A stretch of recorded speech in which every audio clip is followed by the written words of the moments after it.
Hi, I'm Chayale. Hi, I'm Hindi. Welcome to Your Relation Shift. Join in our conversation where we explore The nuance and beauty of Torah's perspective on relationships. So Rosh Hashanah is coming up, and I've been thinking about it. I'm sure you have been thinking about it. Yeah. What's interesting to me, it's a conversation that I'll have with my students sometimes. It's something that you'll see, you'll talk about, you'll hear about how we describe our relationship with Hashem in different ways. Parent and child, husband and wife, king and subject, with a large emphasis on Rosh Hashanah being the king, obviously, crowning Hashem as king. But I think it would be interesting for us to speak to those relationships and how they each teach us something about our relationship with Hashem. So I guess to start off, maybe, I don't know, you can maybe share which one you relate to most? Like which one is like your go-to? Well, I feel like the first one that comes to mind is Malkeinu, just because Rosh Hashanah, we're crowning Hashem as our king. It happens to be, we lead into that a lot with Elul, the king is in the field. Like that mashal is kind of set in place for us, or rather that relationship is set in place as we're approaching Rosh Hashanah. So the king is available, he's here. Once it comes Rosh Hashanah, like he's back in the castle. So already I think we're relating to Hashem in those terms.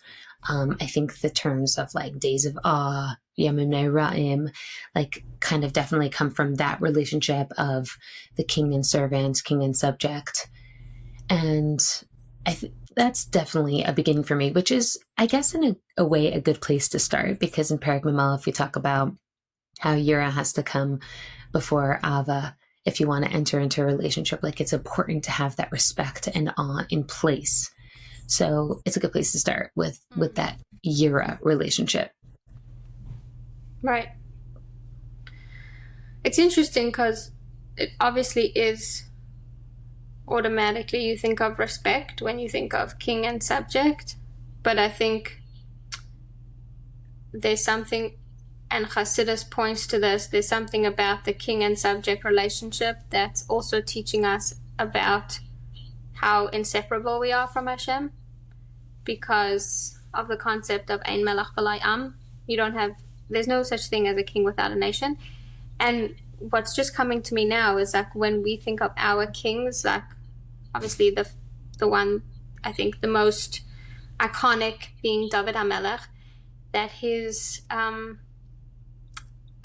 like Dovid was brought into kingship because he was a shepherd. There's very much an atmosphere of love, like David's obsession with the Yidden and their safety and their care and wanting to protect them and wanting them to be strong and proud and, fearless in the face of their enemies. And also David being this very, like, himself being like this very humble, and I know, he had these two sides. He was like a fierce warrior, but he was also, the harp playing, I don't know, what do you call it? Shepherd in the field. Yeah. So here's the thing though, like I wonder if that was more like just like of a personal style of his. It was a different way of avodah for him. Like I read this incredible sikha about Dovid HaMelech versus Shaul HaMelech, right? So Dovid HaMelech, like you were saying, his way of serving Hashem was Hashem first, Hashem everything with absolute bittul to the Yebusher. And one of the ways that you could see that he kind of contrasted with Shaul in many ways, but one of the ways was that as soon as he became king, he wanted to bring the Aron to Yerushalayim. And the whole idea that kind of develops is he brings the Aron to Yerushalayim. Shaul never did it because Shaul felt like the respect of the king was more important than anything, and he had to inspire the nation with awe, and they had to experience that awe for him. And so his kind of malchus was very structured, a lot of rules, a lot of guidelines, which inspired, yes, a lot of respect for him. Dovid had a totally different way of interacting with his subjects, and you see this when he's bringing the Aron to Yerushalayim, and he's doing all these flips, and he's dancing in front of the Aron, and Michal, Shaul's daughter, looks at him, and it says that she's like disgusted by him, and afterwards she reprimands him. Now, this is the fascinating piece. The only place in all of Tanakh that talks about a woman loving her husband and just saying she loved him is with Michal. Before she married, it says that Michal loved Dovid, and that's why Shaul thought it was a good idea and he put them together. After they got married, it also again says that she loved him. Wow. Okay, so we're talking about the only time that a woman is described as loving her husband, and then this whole like extreme encounter of her being disgusted with him. And Chassidus talks about like what happened there. And what happened there was she was coming from her paradigm, which was her father's paradigm, which was like austere respect, make sure that the malchus comes first. And David's Avaida was totally different, where he felt like Hashem comes first. I am an Eved to the king. This is a totally new way of serving the Eibishter. I could even be silly. I could belittle myself. That doesn't matter. Like that. It's just about Eibishter, nothing else. And so Michal couldn't see it because it was a different Avaida. It was a new Avaida that David was introducing to the world. So it's actually interesting you bring that example with David, because when you look at a king-subject relationship, there's very different types of kings, and there's very different types of ways of relating as an Eved to the king. And David, as a king, his avdus was different. And so, something that we can learn from. It's interesting then, like just to bring it back to what we're saying, where there is a yira, but I think the flavor of the yira could be a flavor of like, it could be in a way of distance where there's like, it's a fear, or there's just that absolute humility that you're talking about, which is obviously also yira. Like full and total acceptance of the king, to the point where like I'm nothing. It's just the king. And I think that's why, Dovid Melech Yisrael Chai V'Kayam, like David's way is like the eternal path. Obviously Shaul was necessary, and his Avaida is important, but just to the conversation here with Rosh Hashanah and thinking of Hashem as king and it being awe-inspiring, there's I think the key piece of the awe is the humility. And the sense of completely giving yourself over to the king. There's an immense amount of security that can bring. Like if you fully submit yourself. I think like people want that. People want to be able to, I don't know, what's the word? Like let go 100%. Let go, and then at the same time trust, right? Like letting go on its own is very scary and sometimes doesn't pan out well, like could build resentment, or right, could hit you in the face after a little while. But if you're building trust at the same time, then yeah, people want that experience for sure. And I think you could also see that a lot in Tehillim. Like, look at David's life. It was fraught with danger, pain, tremendous pain, and fear. I mean, like, every parak is like this experience of fear, hiding, running from his son, from his father-in-law. It's a lot. And at the same time, like what you're describing, this complete, almost like I am nullified before you, Hashem. That absolute humility of, I know that you're taking care of me.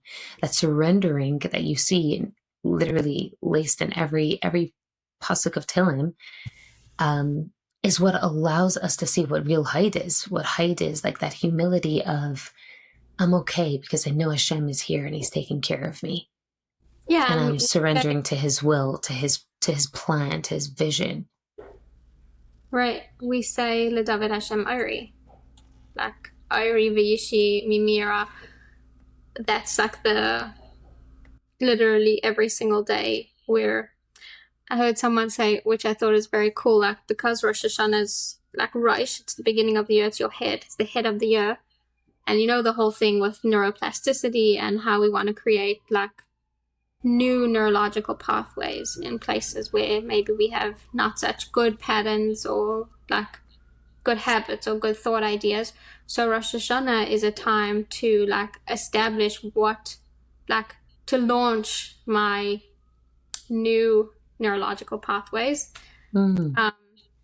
So specifically in connection to my relationship with Hashem and how I can deepen my trust and deepen my surrender by Aleinu, when like it's the only time of year, Rosh Hashanah and Yom Kippur, where like we fully flatten ourselves to the ground. It's funny you say that because all the women in my shul do. Oh, really? Okay, I guess. Yeah. We don't daven Nusach, but I think the other Nuschais do. Oh, interesting. Okay. I think it's just the Chabad thing that we don't. I'm not sure. I always like kind of want to, like the same way that I would love to wrap myself in a tallis so that I could, like hide. There's some good props.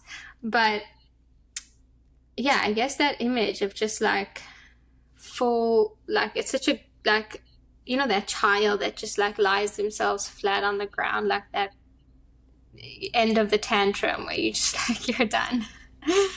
Like, you take over from here. Yeah, that absolute surrender. Yeah, it's called child's pose for a reason. Yeah, that's what it is supposed to be, just like that like surrendering. And, you're talking about like neuroplasticity. And it's just a fascinating thing because like a lot of people talk about the somatic element. And it's just an interesting thing that you're bringing this up, where on Rosh Hashanah, when you're trying to impact your Rosh, you're also doing certain things to allow your body to know that it's a time of surrender. And you're like putting your body into positions of surrender. And throughout davening also, like, some people actually have a minute of like opening up their hands, to receive. And that's allowing your whole experience to really feel what you're saying, not just say it, not just speak to your head, but to speak to all of you. Like, I'm opening myself up, Hashem. And yeah, that's 100% that relationship of a king and a servant. And again, like we speak about servants. What is a servant? He is nothing but the king. Like he is completely surrendered to what the king wants, what the king's will is. And that's definitely a theme of Rosh Hashanah. Yeah, I think also like, in terms of an identity, like I identify myself as a servant to this king. Like I am part, we have it with our countries, right? Like nations, right? Like I'm part of this nation. This is my nationality. So it's an identity, my whole identity, and this is like what we're so lucky to have as Jews, right? Our entire identity is that we are Hashem's. Yeah. Actually, in this past week's Parsha, we were talking about Am Kadesh and Am Segula. Hashem calls us like his holy nation and also his treasured nation. And both of those, Chassidus explains, are different ways that we could interact, and Hashem wants us to interact in a relationship, not just with him, but in our relationship with the world, which I think is a good point to bring up here, where it's like, let's get practical. Like, yes, we have a relationship with the Yevishter of of this king-servant relationship. What does that actually look like? So Chassidus explains, like, Am Kadesh means like Kadesh Atzmacha b'mutar lach, like you should separate yourself. You should feel like, yes, the world is here for you to enjoy and engage with, but you should also separate yourself in ways to make sure that you stay holy. And at the same time, Hashem gives us this title of Am Segula, a treasure nation meaning like you are like a noble nation, like you are like noblemen, where you can impact and affect others. You can impact and affect the world. And yes, you could deal with the world, but you're going to like rule over it because you're a light, amongst the nations. And you can rule over it in a way, not just interact with it where you have to separate yourself. That's Am Kadesh. Am Segula is you have that ability to impact it and change it and elevate it. And sounds like you're saying Am Kadesh is like step one, where you have to like create a distinction between like what I do and don't interact with, and like what I can and can't associate with. And once I have like a clear sense of my role, like a clear sense of my boundaries in terms of like what is appropriate and not appropriate for me, then I switch into having a position of influence. Yeah. Like, I guess, like I teach in high school, and it was interesting when we were talking to them about essential value and how, you're perfect.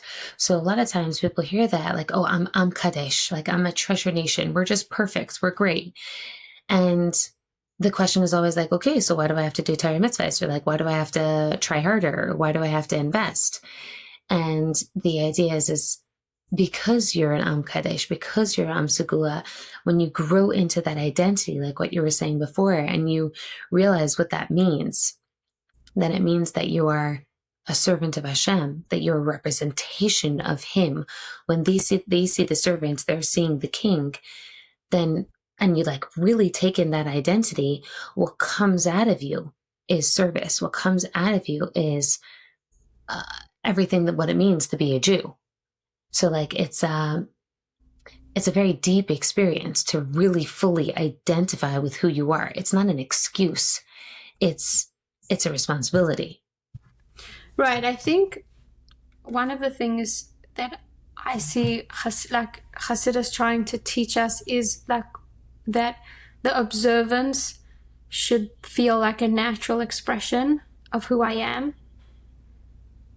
And that's it. Meaning it's not like, I guess to use a relationship example, when a woman is like learning receptivity and she's learning the language, and she'll say to me like, I don't like that. That's not really how I speak to my husband, or that feels so unnatural to me. I'm so much more used to operating however, right? And obviously we don't want to teach people to be insincere, and there's a conversation of like, okay, well, the reason why you're here is because what you're doing wasn't working, obviously, and how can we get to a place where like feminine behavior, like there's a feminine identity which expresses itself in feminine behavior. That's the ideal, that's the most seamless. So as soon as I am like identifying with my femininity, which starts with knowing what it is, like it has to be defined. I have to understand femininity, then I can identify with it, and then I can express it in my thoughts and my speech and my actions. And that feels very seamless and very wholesome. So like on Rosh Hashanah, we're crowning Hashem as king. It's interesting because it's like teshuvah is the highest thing, because you can fix what's broken with teshuvah. So it comes from an even deeper place than mitzvahs. But the Rebbe says, because it says that Aseret Yemei Teshuvah is between Rosh Hashanah and Yom Kippur, but it's also on Rosh Hashanah and Yom Kippur, so there's something in Rosh Hashanah that's even higher than Teshuvah. And that's this concept of Hashem being our king, that you only speak about repair in a relation. There's a relationship first, then there's the interactions, and then if there's a rupture, then there's repair. But all presupposing this relationship that is there first. So all of this only exists because we're in a relationship with Hashem, and the whole of Judaism is how would you experience that relationship? Just like how would you experience your relationship with your spouse? You spend time together, you build a home together, you have children together, you go places together, you celebrate birthdays, anniversaries. Like there's a whole actionable piece to express the relationship. So I establish my identity as being one with God. I am a part of Him. That's who I am. And then the natural flow from that is expressing that through the ways that He taught us how. Like, what does it look like to express that? Right. So it sounds like what you're describing is actually a different relationship, which is the Av and Ben relationship, where it's like we are Hashem's children. And that's like this deeper, fundamental, primordial experience that then flows into this other relationship, which is Melech and Eved. Yeah, it's interesting. Like, I think that's why we need all of them, right? Because like our relationship with Hashem can't be described just in one way, because it has the best of everything, right? It has the best of parent-child, it has the best of husband-wife, it has the best. But yeah, you would use that example, because with a parent and child, you can't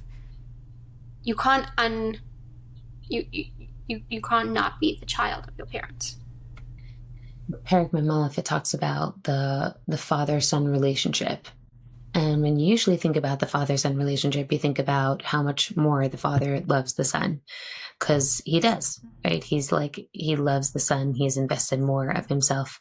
There's even halachic ramifications for a father-son relationship as opposed to, like, meaning how much more a father loves a son. And in Perek Memalef, Perek Membeis, it talks about how a son does have the ability to love his father more than he loves himself. And it's not an easy level to reach, but it's within our ability.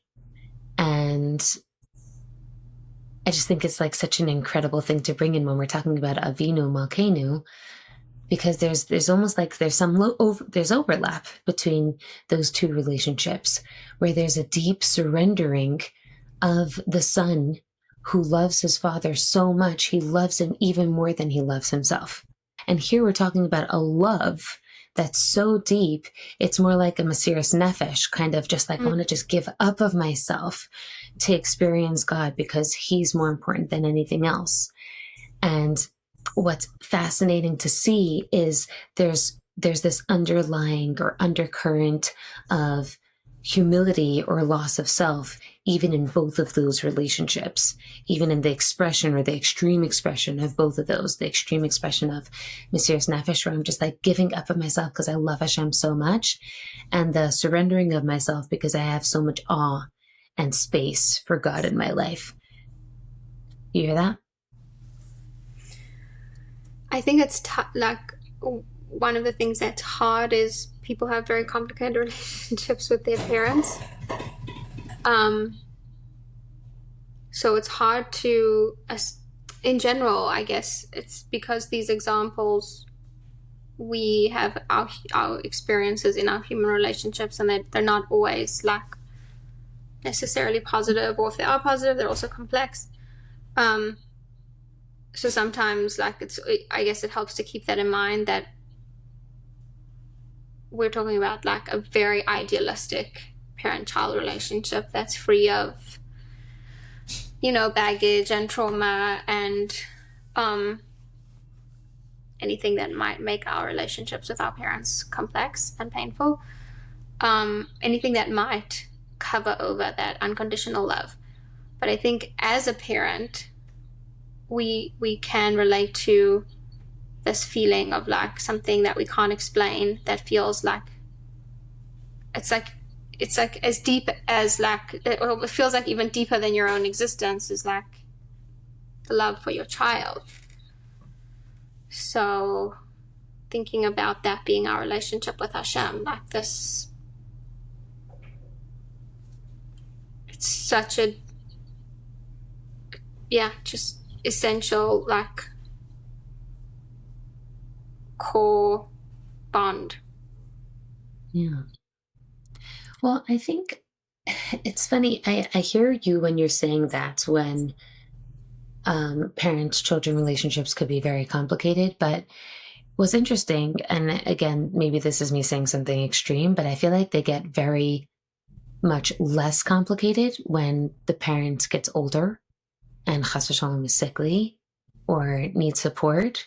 And then, I mean, oftentimes, I'm not going to say, or I'm not condemning anybody, God forbid, but like oftentimes, an adult child will have a lot of mysterious nefesh to support and take care of an older parent, either letting them move in their house or visiting them all the time. And, kind of like putting aside any of the intensity or abuse or complications that had come up their whole entire life, this adult child, they put that all aside just because there's this essential bond of, no matter what, this parent is my parent and I need to take care of them. Like, again, but I am saying that I've seen that a lot. That's and true. That's what we're talking about. Like, that's the level of mysterious nefesh that we're talking about, or somewhat that's the concept of a giving. Maybe love is too heavy of a word. Like, I don't know if everything that they're doing when they're making space for their elderly parent is filled with love. Maybe it feels more dutiful, but it's coming from a place of giving. I'm giving all of this to my parent because I have to. Like, there's no other option. That giving, or like that chesed, which chesed is love, the kindness, giving, it's all the same thing. It's coming from the same midah. I think that's what I was referencing to before. Yeah, and I think that I'm putting myself in the teenage mind for a second. But we all have this maybe pushback when we have this conversation about like such a deep humility, which we almost like we are completely like surrendering, sacrifice. Like, it sounds like, okay, where did I go in all of that, right? Like, what about why would I want? I don't know. Like, why would I want that, or why is that inspiring? Mm-hmm. So it's interesting because, first of all, it's very liberating. I think the preoccupation with self is very heavy. Obviously there's we have to take care of ourselves, and there needs to be a person that's in, Hashem wants to be in a relationship with us, so we need to be here. But the freedom of total and complete surrender to something greater than ourselves, which is really the truth of who we are, so it is us, maybe is getting less airtime than it should in a very like self-focused world. Like, the power of being of service, even in that situation where you're describing a person just putting everything aside and taking care of a parent because it's their parent and they're their child. Like, how much power is that in terms of what you access in that space? Yeah. It's tremendous. It's huge. And I love what you said about like the freedom that comes along with it, right? Like, technically, like you were saying, like listening to this, it all feels like Eved, heavy, but it's actually the opposite. Like that surrendering and that letting go is freedom. There's less constriction. There's more flexibility. This is a very funny example, but someone one time told my husband, he was like a very wealthy donor to a Shaul, and he said, you know what it means to be truly wealthy? My husband was like, okay. He's like, if you need a suit because you spilled on something, you're about to go into an event, and you could just walk into the store and buy a suit without thinking, that's wealth. Not like, oh, when you could afford this amount, this expensive kind of suit or that expensive kind of watch. He said, when you have the freedom of, I don't have to think about laying out, I don't know, $350 for a suit, and I could just go. So he was talking about it in financial terms, but what he was trying to say was when there's a freedom of not being afraid and not being held back or just tangled in all the thoughts or the voices, there's a freedom there. And that's what it means to be truly wealthy. And I think kind of actually just that example, even in terms of wealth, because I think that putting ourselves in a position where we see ourselves as a channel for God, that is like the ultimate way of accessing abundance, because I don't have an agenda. I don't have expectations. These are the things that really frustrate me, that are setbacks. I'm not victimized because expectations and agendas and these are the things that make me feel stuck in my reality. And I just look at God and say, like, express yourself through me. That's going to opens up the whole world to me, that like I am truly wealthy because God is infinite. Right. So if anything, I love that word of like freedom, because the Eved or the Ben, whatever kind of relationship you're looking at it, either one of those has this theme of surrender, and we're redefining what that looks like. Like, what is, I guess we're talking about the midah of height, the humility, the surrender. And then we could also say like the joy or the freedom that comes from there. We're not talking about like, every person is walking around with like their face shining because they're a Jew. I mean, that's a high level and that's incredible. Or every woman just like has to be constantly joyous because she's married to her husband, and like this is how she has to show up as a feminine woman, just be joyous all the time.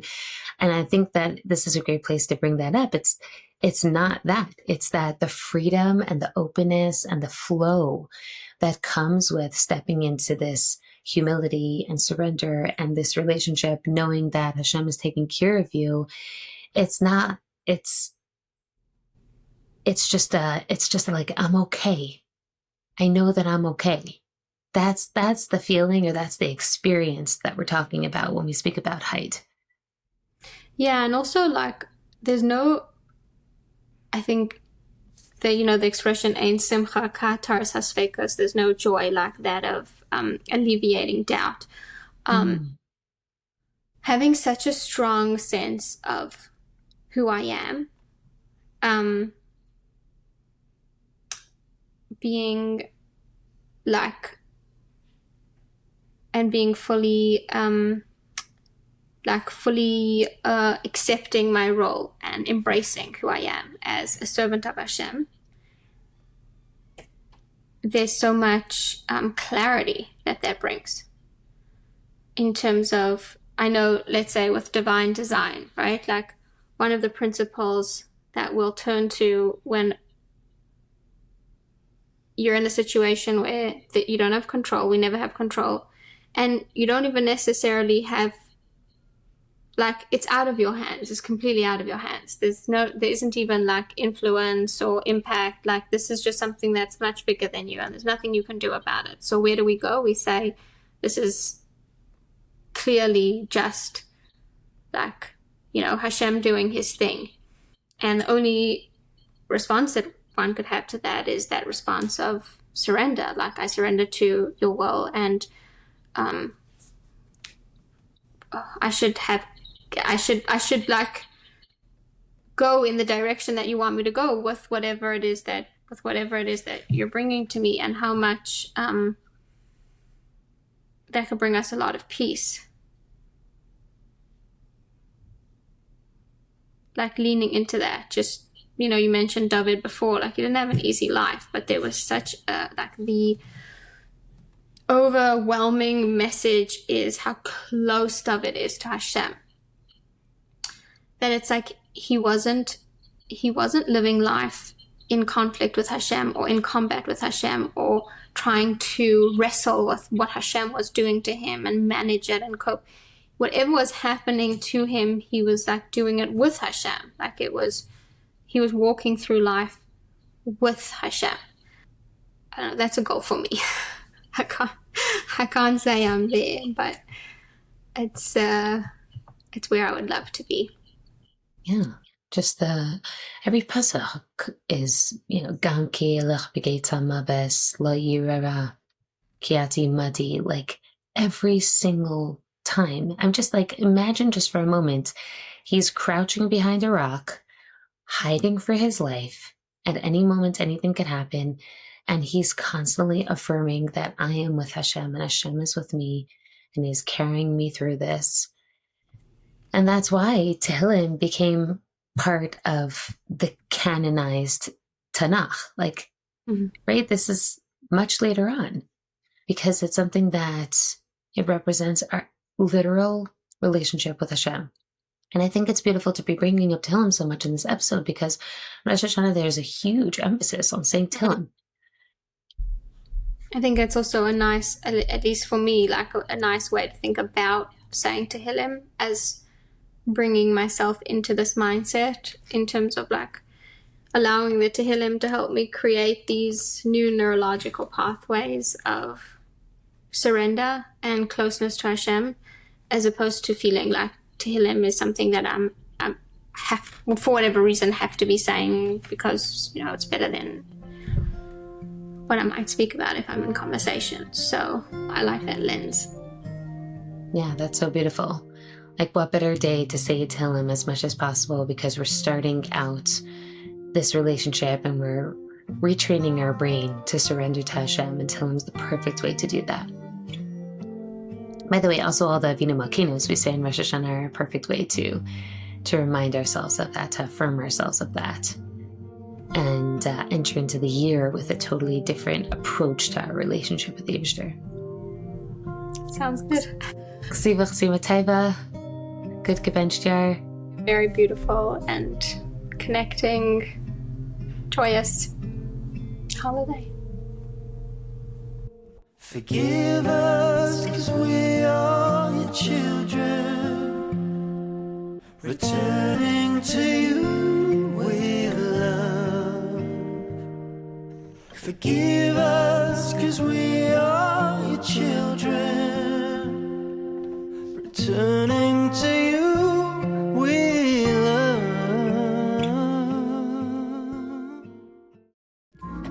We would love to hear your feedback, thoughts, and questions. Please leave a comment below or email us at yourrelationshift@gmail.com. Looking forward to connecting with you. See you next time.